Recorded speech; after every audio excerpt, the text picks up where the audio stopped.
Bismillahirrahmanirrahim. Assalamualaikum warahmatullahi wabarakatuh. Bagaimana kabarnya anakku semuanya? Semoga kalian senantiasa dalam keadaan sehat walafiat. Alhamdulillah, pada hari ini kita masih diizinkan untuk bertemu kembali oleh Allah Subhanahu wa taala dan melanjutkan materi di bab 3. Setelah kemarin kita sudah membahas banyak hal tentang asas-asas pembuatan peraturan perundang-undangan. Kemudian juga kemarin saya sudah juga menyampaikan hierarki peraturan perundang-undangan yang berlaku di Indonesia berdasarkan Undang-Undang Nomor 12 Tahun 2011. Nah, pada hari ini kita akan melanjutkan tentang penyusunan peraturan perundang-undangan. Kemarin sudah saya jelaskan ya urutannya dari mulai undang-undang dasar sampai kemudian peraturan daerah setingkat kabupaten dan kota. Nah, untuk lebih lengkapnya nanti kita akan bahas satu persatu bagaimana sih cara pembuatannya dan sebenarnya muatannya tentang apa saja sih peraturan-peraturan tersebut. Nah, oke, kita langsung saja setelah ini masuk ke tujuan pembelajaran. Ya, tujuan pembelajaran kita pada hari ini diharapkan setelah kalian menyimak materi yang saya sampaikan, yang pertama kalian dapat memperjelas ya konsepsi tata urutan peraturan perundang-undangan sesuai dengan Undang-Undang Dasar Negara Republik Indonesia tahun 1945 dan mendeskripsikan proses pembentukan peraturan perundang-undangan. Oke, kita langsung saja masuk ke materinya.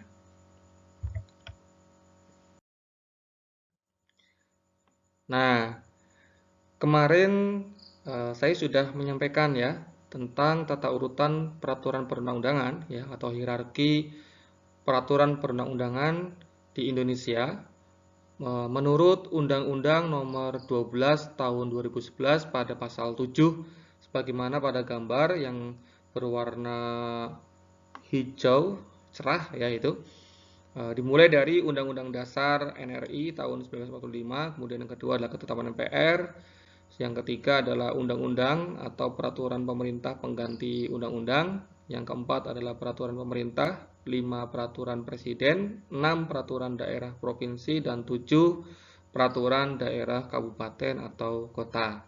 Nah, untuk menambah khasanah kalian ya sebagai pengetahuan, jadi sebelum diberlakukannya Undang-Undang Nomor 12 Tahun 2011 itu sudah ada peraturan perundang-undangan yang lain yang juga mengatur tentang hierarki atau tata urutan peraturan perundang-undangan di Indonesia. Ya, yang pertama dimulai dari ketetapan MPRS garis miring nomor Romawi 10 garis miring MPRS garis miring 1966 ya. Jadi peraturan ini dibuat pada tahun 1966, sudah lama sekali ya. Nah, di situ kita lihat ya ada 6 hierarki peraturan perundang-undangan yang sekilas memang memiliki persamaan ya. Bukan persamaan ya, ada beberapa persamaan dengan Undang-Undang Nomor 12 Tahun 2011. Ya, dimulai otomatis pasti ya semua peraturan di sini mengatur bahwa Undang-Undang Dasar negara kita Negara Republik Indonesia tahun 1945 ini sebagai hierarki tertinggi ya berada di hierarki yang pertama, baik itu pada ketetapan MPRS tadi nomor tahun 1966, kemudian juga diatur dalam TAP MPR nomor Romawi 3 garis miring MPR garis miring 2000 ya tahun 2000 ini dibuatnya, dan Undang-Undang nomor 10 tahun 2004. Nah, semuanya mengatur bahwa Undang-Undang Dasar Negara Republik Indonesia tahun 1945 sebagai hierarki tertinggi. Kemudian kita masuk ke hierarki yang kedua. Di sini ketetapan MPR berada pada urutan yang kedua, berbeda dengan Undang-Undang Nomor 10 Tahun 2004, di mana di sana tidak ada yang namanya ketetapan MPR ya. Jadi setelah Undang-Undang Dasar justru masuk ke undang-undang atau peraturan pemerintah pengganti undang-undang yang di Undang-Undang Nomor 10 Tahun 2004 meniadakan ketetapan MPR. dan seterusnya nanti bisa kalian perhatikan sendiri ya, dipelajari sendiri lagi. Ada persamaan juga ada perbedaan ya. Yang jelas yang perlu saya tekankan di sini bahwa untuk tata urutan peraturan perundang-undangan di Indonesia yang berlaku adalah undang-undang yang terbaru ya, undang-undang yang terbaru ya, sebagaimana asas peraturan perundang-undangan yang sebelumnya sudah kalian pelajari di pertemuan pekan lalu ya, bahwa peraturan yang baru yaitu mengesampingkan peraturan yang lama ya, diganti kedudukannya ya oleh peraturan yang memiliki derajat yang sama, sehingga yang berlaku dari keempat peraturan perundang-undangan ini adalah Undang-Undang Nomor 12 Tahun 2011 ya. Ada 7 hierarki di sana yang ada pada warna hijau ya, ada warna hijau itu yang berlaku di Indonesia. Oke, kita lanjutkan ya, ini untuk hasanah kalian. Lalu apa saja sih muatan materi yang ada di dalam peraturan perundang-undangan yang ada di Indonesia? Nah, yang pertama di sini yang akan kita bahas adalah Undang-Undang Dasar Negara Republik Indonesia tahun 1945. Ya, Undang-Undang Dasar Negara Republik Indonesia tahun 1945 merupakan dasar hukum tertinggi di Indonesia yang dijadikan sebagai acuan dalam pembuatan peraturan lainnya di bawahnya. Ya, artinya bahwa Undang-Undang Dasar Negara Republik Indonesia tahun 1945 ini dijadikan sebagai dasar dalam pelaksanakan ketatanegaraan negara di Indonesia. Nah, Undang-Undang Dasar Negara Republik Indonesia tahun 1945 mengalami beberapa kali perubahan. Nah, untuk perubahan di sini yang dimaksud adalah amandemen ya. Kita pernah mengalami amandemen sebanyak 4 kali ya. Yang pertama adalah terjadi pada tahun 1999, yaitu amandemen yang pertama. Kemudian yang amandemen kedua dilakukan pada tahun 2000, amandemen ketiga dilakukan pada tahun 2001, dan amandemen keempat terjadi pada tahun 2002. Sedangkan untuk konstitusi yang pernah berlaku di Indonesia ya, jadi Indonesia pernah menerapkan beberapa kali konstitusi di negara kita. Ada Undang-Undang Dasar 1945 pada masa revolusi yang berlaku dari tanggal 18 Agustus 1945 sampai 27 Desember tahun 1949. Nah, kemudian diberlakukanlah Konstitusi RIS atau Undang-Undang Dasar RIS yang berlaku dari tanggal 27 Desember tahun 1949 sampai 17 Agustus tahun 1950.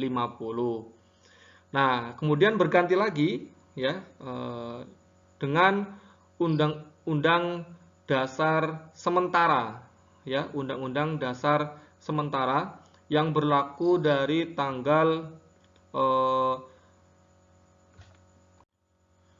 17 Agustus tahun 1950 sampai dengan 5 Juli ya, tahun 1959 yang ditandai dengan dimunculkannya dekret presiden, yang kemudian dari dekret ini kembali lagi ke Undang-Undang Dasar 1945 yang kemudian berlaku sampai tahun 1966. Mengapa saya katakan berlaku? Karena pada tahun 1966 ini terjadi peralihan kekuasaan ya dari Presiden Soekarno atau sering disebut dengan era Orde Lama, berganti kekuasaan ke Presiden Soeharto yang kemudian juga disebut sebagai Orde Baru.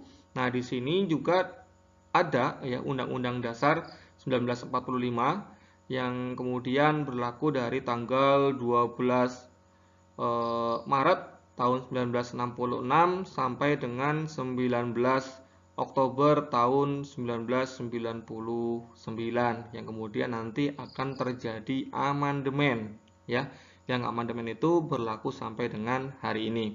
Nah, materi muatan yang terkandung di dalam Undang-Undang Dasar Negara Republik Indonesia tahun 1945 antara lain sebagai berikut ya. Yang pertama adalah memuat ketentuan-ketentuan susunan organisasi negara dan pemerintahan. Yang kedua, memuat ketentuan-ketentuan tentang rakyat. Yang ketiga, memuat ketentuan yang berkaitan dengan identitas negara seperti bahasa, lambang negara, dan bendera.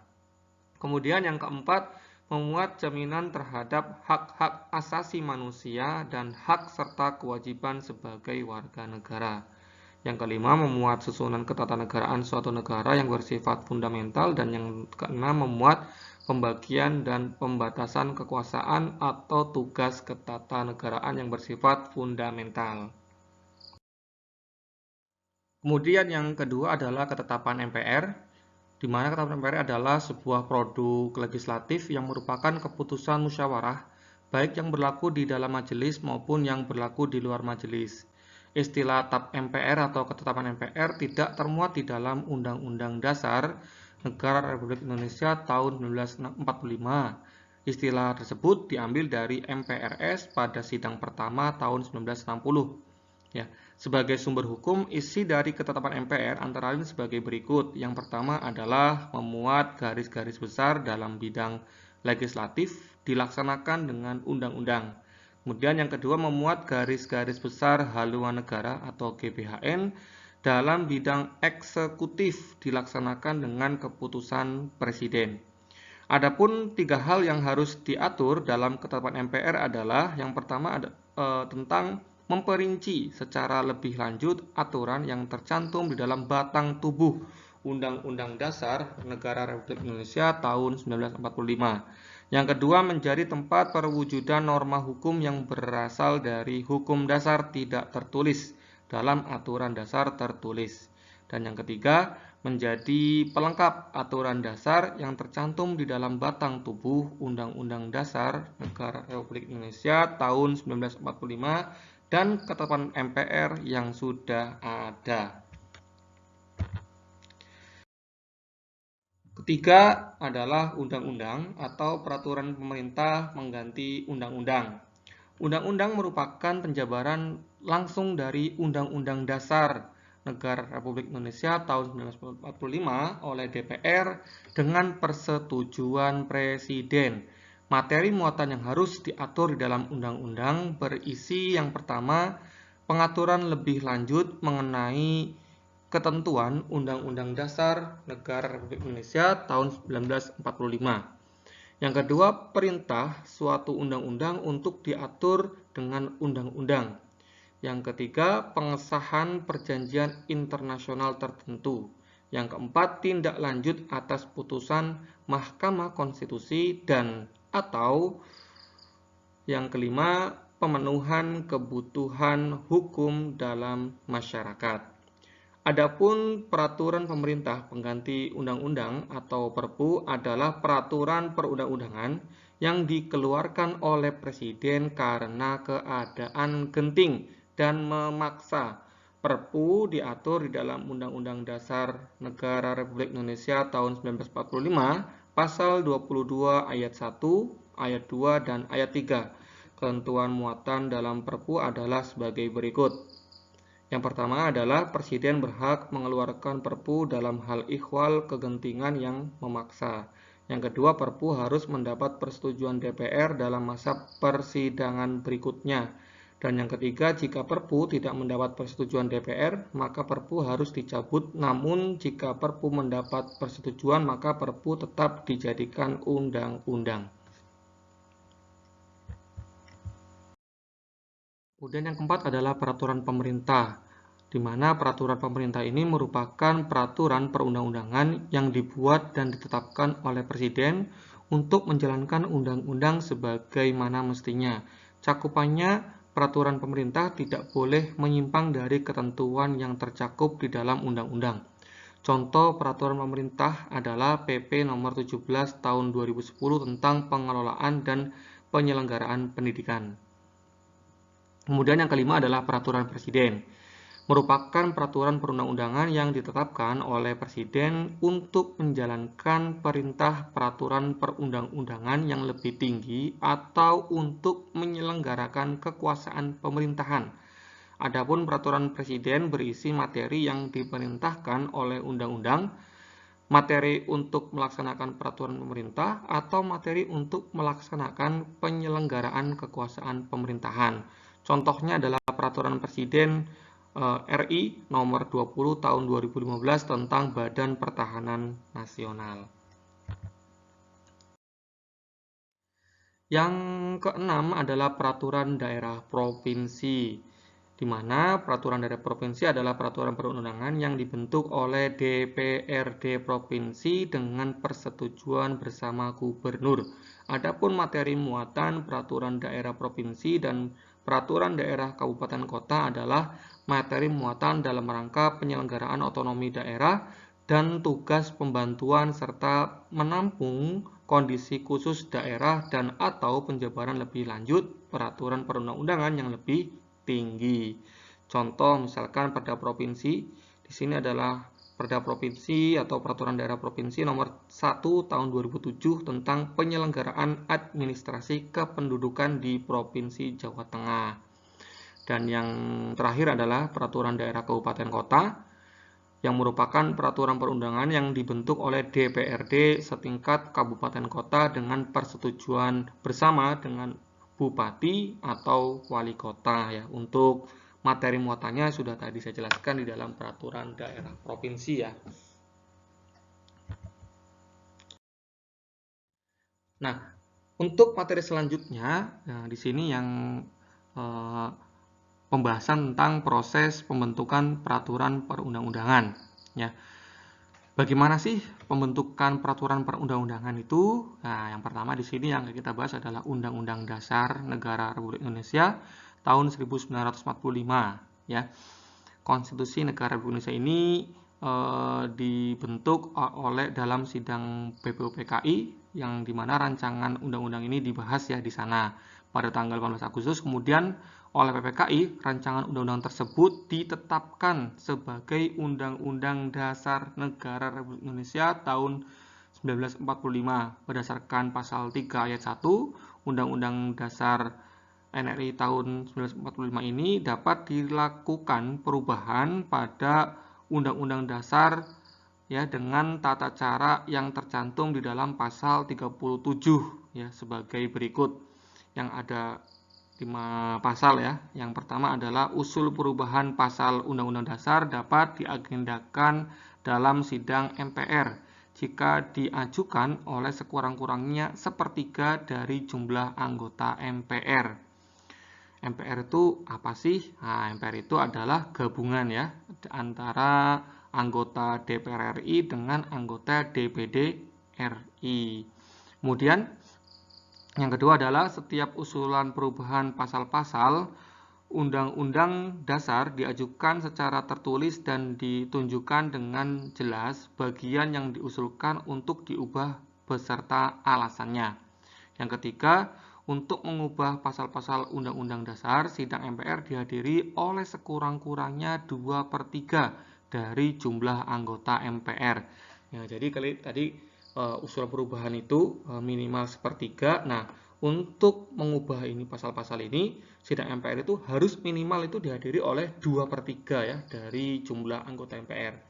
Nah, kemudian yang keempat adalah putusan untuk mengubah pasal Undang-Undang Dasar dilakukan dengan persetujuan sekurang-kurangnya 50% plus 1 dari anggota seluruh anggota MPR ya. Jadi bukan sepertiga ya di sini tapi adalah 50% plus 1. Berarti berapa? Ya, intinya lebih dari setengah ya, lebih dari setengahnya ya. Dari seluruh anggota MPR itu menyetujui untuk diganti, maka konstitusi kita, undang-undang dasar kita dapat diganti. Dan yang kelima adalah khusus mengenai bentuk negara kesatuan Republik Indonesia tidak dapat dilakukan perubahan. Nah, ini dalam pembahasan sebelumnya sudah pernah kita bahas ya, mengapa kok tidak boleh dirubah ya. Nah, ini salah satu kesepakatan ya yang dilakukan dalam proses amandemen. Kemudian Yang kedua, bagaimana sih cara pembuatan ketetapan MPR atau tak MPR? Ya, ketetapan MPR disusun melalui 4 tingkat pembicaraan ya. Yang pertama tingkat 1, perubahan oleh Badan Pekerja MPR terhadap badan-badan yang masuk dan hasil dari pembahasan tersebut merupakan rancangan ketetapan atau keputusan MPR sebagai bahan pokok pembicaraan pada tingkat 2. Nah, di mana pada tingkat 2 ini pembahasan dalam rapat paripurna MPR didahului oleh penjelasan pimpinan dan dilanjutkan oleh dengan pandangan umum fraksi-fraksi yang ada di dalam paripurna MPR. Kemudian yang tingkat 3, pembahasan oleh komisi atau panitia ad hoc MPR terhadap semua hasil pembicaraan di tingkat 1 dan 2. Hasil pembahasan pada tingkat 3 ini merupakan rancangan ketetapan atau keputusan MPR. Kemudian pada tingkat yang keempat, yang terakhir, pengambilan keputusan oleh rapat paripurna MPR setelah mendengar laporan dari pimpinan atau komisi, panitia ad hoc MPR, dan jika perlu dengan kata terakhir dari fraksi-fraksi.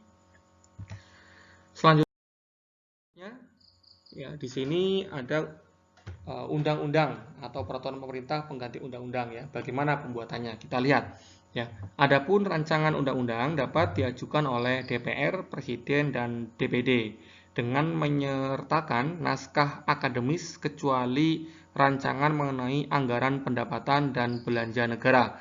Penetapan peraturan pemerintah pengganti undang-undang menjadi undang-undang dan pencabutan undang-undang atau peraturan pemerintah pengganti undang-undang.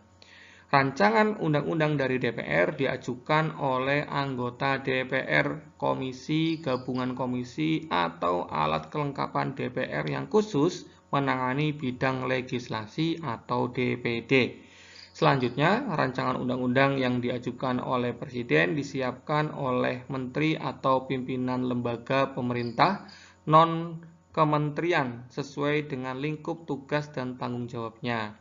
Sementara itu, rancangan undang-undang dari DPD disampaikan secara tertulis oleh pimpinan DPD kepada pimpinan DPR dengan disertai naskah akademis. Rancangan undang-undang yang diajukan oleh DPD berkaitan dengan otonomi daerah, hubungan pusat dan daerah, pembentukan dan pemekaran serta penggabungan daerah, pengelolaan sumber daya alam dan sumber daya ekonomi lainnya, dan perimbangan keuangan pusat dan daerah. Kemudian selanjutnya adalah proses pembentukan peraturan perundang-undangan, yaitu peraturan pemerintah atau PP ya. Tahapan penyusunannya yang pertama adalah rancangan PP berasal dari kementerian atau lembaga pemerintah non-kementerian sesuai dengan bidang tugasnya. Yang kedua, pembentukan panitia untuk menyusun rancangan penyusunan peraturan pemerintah. Yang ketiga, koordinasi ya rancangan PP atau peraturan pemerintah oleh menteri yang menyelenggarakan urusan pemerintahan di bidang hukum. Dan yang terakhir, perencanaan penyusunan PP kemudian ditetapkan dengan keputusan Presiden. Kemudian yang kelima, bagaimana pembuatan peraturan Presiden? Ya, penyusunan peraturan Presiden tidak melibatkan DPR, melainkan melibatkan menteri ya. Di mana penyusunannya ini berdasarkan pasal 55 Undang-Undang Nomor 12 Tahun 2011. Ada beberapa tahapan ya. Yang pertama adalah pembentukan panitia antar kementerian dan atau lembaga pemerintah non kementerian. Ya, kemudian pengharmonisasian, pembulatan dan pemantapan konsepsi rancangan. Yang ketiga, peraturan presiden dikoordinasikan oleh menteri yang menyelenggarakan urusan pemerintahan di bidang hukum. Dan yang keempat, pengesahan dan penetapan oleh presiden. Kemudian yang keenam adalah peraturan daerah provinsi atau perda provinsi dapat diusulkan oleh DPRD provinsi atau gubernur yang disusun berdasarkan Undang-Undang Nomor 12 Tahun 2011 ya. Bagaimana proses penyusunannya? Yang pertama adalah rancangan perda diajukan oleh DPR provinsi kepada gubernur atau oleh gubernur kepada DPRD provinsi secara tertulis. Kemudian yang kedua, rancangan perda provinsi dibahas bersama-sama oleh DPRD provinsi dan gubernur. Dan yang ketiga, terakhir, jika rancangan perda memperoleh persetujuan bersama, disahkan oleh gubernur menjadi perda provinsi. Yang terakhir adalah peraturan daerah, kabupaten, atau kota. Ya, untuk rancangan perda kabupaten kota ini dapat diusulkan oleh DPRD kabupaten kota atau juga oleh bupati wali kota. Nah, adakah perbedaannya? Nanti kita lihat ya, berdasarkan Undang-Undang Nomor 12 Tahun 2011. Yang pertama di sini adalah mengatur tentang apabila rancangan perda kabupaten kota ini diajukan oleh DPRD kabupaten kota ya, di mana proses penyusunannya ada 3 proses. Yang pertama adalah DPRD kabupaten kota mengajukan rancangan perda kepada bupati atau wali kota secara tertulis. Ya, kemudian yang kedua, DPRD Kabupaten Kota bersama Bupati Wali Kota membahas rancangan perda kabupaten kota. Kemudian yang terakhir, apabila rancangan perda memperoleh persetujuan bersama, maka disahkan oleh Bupati Wali Kota menjadi perda kabupaten kota. Lalu yang kedua, apabila rancangan perda kabupaten kota ini diajukan oleh Bupati Wali Kota, maka proses penyusunannya ada 3 juga. Yang pertama adalah Bupati Wali Kota mengajukan rancangan perda kepada DPRD Kabupaten Kota secara tertulis. Kemudian DPRD Kabupaten Kota bersama Bupati Wali Kota membahas rancangan perda Kabupaten Kota. Dan yang terakhir, apabila rancangan perda memperoleh persetujuan bersama, kemudian disahkan oleh Bupati Wali Kota menjadi perda kabupaten atau kota, ya kurang lebih hampir sama ya dengan bagaimana yang diusulkan oleh DPRD Kabupaten Kota. Oke, demikian ya materi yang bisa saya sampaikan berkaitan dengan bagaimana sih proses pembuatannya, dan kemudian tadi ya muatan materi yang ada di dalam peraturan perundang-undangan yang ada di Indonesia sesuai dengan hierarki yang berlaku ya di Indonesia. Silahkan selanjutnya setelah ini kalian bisa mengerjakan post test yang sudah Ustadz sediakan di kolom classroom, dan itu juga digunakan sebagai presensi. Demikian dari saya, mohon maaf apabila ada kekurangan dan kesalahan. Saya tutup dengan hamdalah, alhamdulillah, amin. Wassalamualaikum warahmatullahi wabarakatuh.